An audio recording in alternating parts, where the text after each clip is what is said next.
ओडिशा और तेलंगाना में लू का प्रकोप जारी है। ओडिशा के कुछ स्थानों पर तापमान 45 डिग्री सेल्सियस से अधिक हो गया है। ओडिशा के टिटिलागढ़ में अधिकतम तापमान ने 45.5 डिग्री सेल्सियस को छू लिया है। इसके अलावा 13 स्थानों पर भी 40 डिग्री से अधिक तापमान रिकॉर्ड किया गया।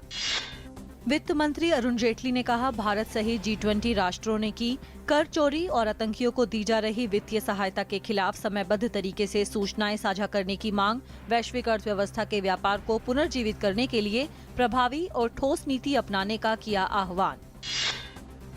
सरकार ने करीब 9,000 करोड़ रुपए के कर्जदार शराब व्यवसायी विजय माल्या पर शिकंजा कड़ा कर दिया। विदेश मंत्रालय ने ईडी की सलाह पर तत्काल कार्रवाई करते हुए माल्या का राजनयिक पासपोर्ट 4 सप्ताह के लिए निलंबित कर दिया। वहीं ईडी ने मुंबई की एक अदालत से माल्या के विरुद्ध गैर जमानती वारंट जारी करने की याचिका दायर की। पश्चिम बंगाल में विधानसभा चुनाव में कल होने वाले दूसरे चरण के मतदान के लिए प्रचार समाप्त हो गया। इस चरण में अलीपुरद्वार, जलपाईगुड़ी, दार्जिलिंग, उत्तर दिनाजपुर, दक्षिण दिनाजपुर, मालदा और वीरभूम जिलों की 56 सीटों पर वोट डाले जाएंगे। इस चरण में 343 उम्मीदवार चुनाव मैदान में हैं।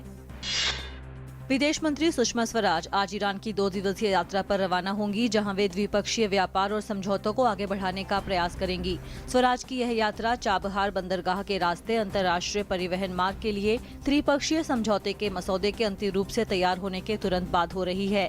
विदेश मंत्री की इस यात्रा के दौरान इस समझौते पर भी हस्ताक्षर होने की उम्मीद है। राष्ट्रपति प्रणब मुखर्जी ने संघर्षों में शानदार जीत सुनिश्चित करने के लिए और देश की संप्रभुता प्रभावी तौर पर बरकरार रखने के लिए तीनों सशस्त्र बलों के बीच एकजुटता पर जोर दिया। तमिलनाडु के वेलिंगटन में डिफेंस सर्विसेज स्टाफ कॉलेज में 71वें स्टाफ कार्यक्रम के दीक्षांत समारोह को संबोधित करते हुए राष्ट्रपति ने कहा कि मिलजुल कर काम करने की इसी भावना से 1971 में भारत की जीत सुनिश्चित हुई और बांग्लादेश को मुक्त कराया जा सका। उन्होंने कहा, थल सेना, नौसेना एवं वायुसेना शासन सत्ता के सैन्य उपकरण हैं। राजधानी दिल्ली में बढ़ते प्रदूषण को रोकने के लिए सम विषम योजना के दूसरे चरण के पहले दिन इसका उल्लंघन करने पर कुल 1,311 वाहन चालकों के चालान काटे गए, जिनमें से दिल्ली यातायात पुलिस ने 884 और सरकार के परिवहन प्रवर्तन शाखा ने 427 चालान काटे। उल्लंघन करने वाले लोगों से 2,000 रुपए का जुर्माना वसूला जाता है। इस प्रकार कुल 26,22,000 रुपए का जुर्माना वसूला गया।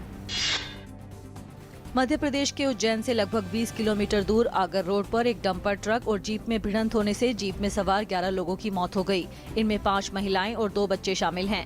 पुलिस ने बताया कि हादसे में एक ही परिवार के 9 लोगों सहित उनका परिचित जीप चालक और एक अन्य महिला की भी मौत हो गई। हादसे के बाद आक्रोशित स्थानीय निवासियों ने डंपर में आग लगा दी। जापान में 7.3 तीव्रता वाले भूकंप के झटके महसूस किए गए। भूकंप के कारण माशिकी शहर में नुकसान की खबर आई। मलबे में कई लोगों के फंसे होने की आशंका व्यक्त की जा रही है। जापान के प्रधानमंत्री शिंजो अबे ने भूकंप प्रभावित इलाकों में राहत एवं बचाव अभियान में तेजी लाने के आदेश दिए हैं। इस भूकंप के बाद सुनामी चेतावनी आने की चेतावनी जारी की गई है। ब्राजील की संसद के निचले सदन में बजट में हेराफेरी को लेकर राष्ट्रपति डिल्मा रूसेफ के विरुद्ध महाभियोग प्रस्ताव पर 3 दिन की चर्चा शुरू हो गई। इससे पहले राष्ट्रपति ने संसद की सुनवाई पर रोक के लिए सुप्रीम कोर्ट में याचिका दायर करके अंतिम क्षण में गुहार लगाई थी, किंतु कोर्ट के जजों ने 2 के विरुद्ध 8 के बहुमत से उनकी याचिका खारिज कर दी। अमेरिका के विदेश मंत्री जॉन केरी ने कहा है कि अमेरिकी जंगी जहाज के ऊपर से गुजरने वाले रूसी विमान को मार गिराना उनके अधिकार क्षेत्र में था।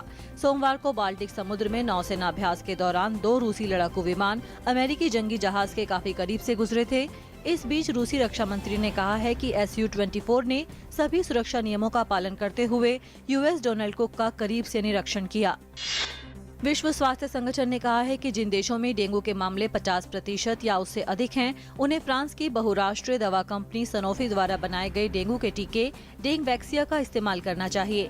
WHO के प्रतिरक्षा पर विशेषज्ञों के समूह के अध्यक्ष जॉन एब्रामसन ने कहा कि 9 से 11 वर्ष के बीच की आयु के लोगों को इस टीके का इस्तेमाल करना चाहिए, लेकिन बड़े होने पर इस टीके का ज्यादा प्रभाव पड़ता है।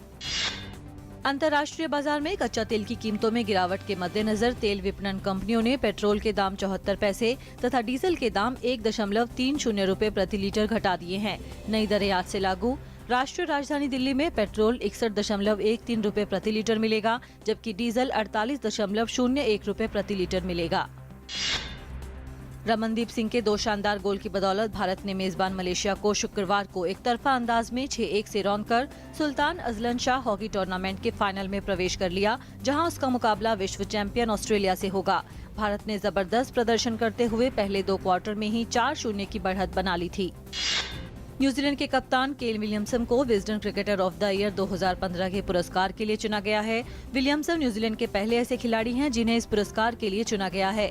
विलियमसन को उनके टीम के पूर्व कप्तान और विस्फोटक बल्लेबाज ब्रेंडन मैकलम के साथ 2015 के 5 सर्वश्रेष्ठ खिलाड़ियों में शामिल किया गया है।